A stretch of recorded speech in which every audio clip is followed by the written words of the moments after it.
Regardez InfoLive TV, voici le journal du 5 mai 2007. Bon, cette édition avec ces nouvelles tragiques de Sderot. Une roquette s'est écrasée sur le toit d'une maison de la ville martyre du Negev. Personne n'a été touché, mais la famille qui réside dans la maison a expliqué que le système d'alerte pour les attaques à la roquette n'avait pas été déclenché. En tout, depuis vendredi, ce sont pas moins de 6 missiles de type Qassam qui se sont abattus dans le sud du pays, dont 2 ce samedi matin. Terrorisme toujours, Khaled Meshal, le chef du Hamas en exil à Damas, a rejeté le document américain appelant à des efforts renouvelés pour une reprise du dialogue. Ce nouveau plan prévoyait entre autres, côté israélien, d'alléger certains barrages pour faciliter le déplacement des populations, côté palestinien, d'améliorer les services de sécurité, notamment à Gaza. Meshal a également félicité les attaques à la roquette de ce matin. Un mot de politique, le Premier ministre Ehud Olmert semble bien décidé à ne pas quitter son poste. Pendant ce temps, l'opposition s'organise.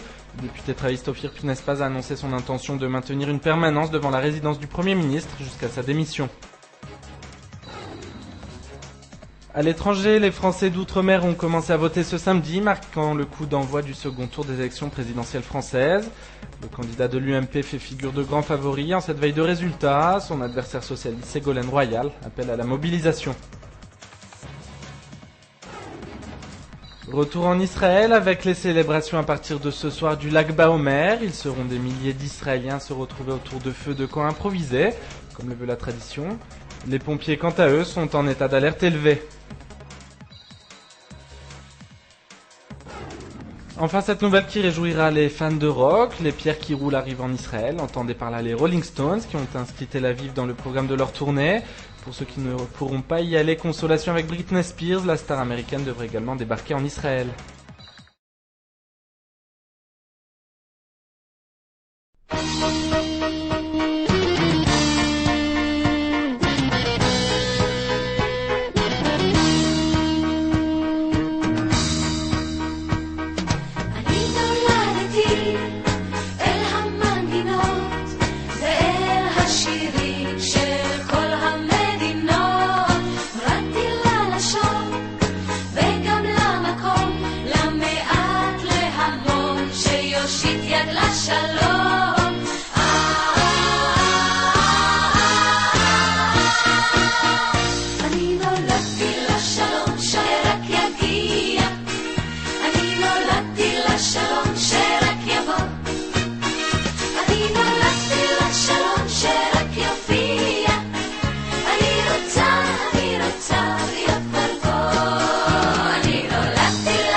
Aujourd'hui, le monde entier parle d'Israël.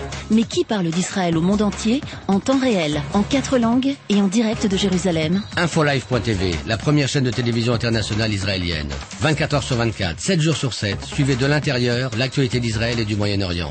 Des reportages, des interviews, un grand journal et des flash infos en images dès que l'actualité l'exige.